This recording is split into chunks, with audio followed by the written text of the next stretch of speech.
Malaki ang pasasalamat ni Jericho Rosales sa pamilya ni Janine dahil sa mainit na pagtanggap nila sa kanya.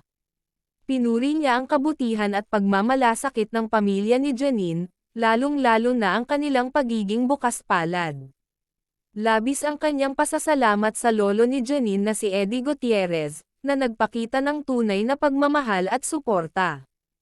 Ayon kay Jericho, hindi niya inasahang magiging ganito kadali ang pagtanggap sa kanya ng pamilya ni Janine.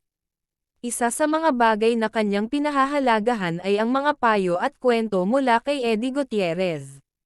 Binanggit din ni Jericho na ramdam niya ang pagiging bahagi ng kanilang pamilya. Nagpapasalamat siya sa pagmamalasakit na ipinapakita ng pamilya ni Janine sa kanyang personal na buhay. Itinuring niya itong isang malaking biyaya na hindi niya makakalimutan. Ayon pa sa kanya, ang suporta ng pamilya ni Janine ay nagbigay sa kanya ng inspirasyon na maging mas mabuting tao. Sa huli, sinabi ni Jericho na hindi niya malilimutan ang pagtanggap na kanyang naranasan mula sa pamilya ni Janine, lalo na kay Eddie Gutierrez.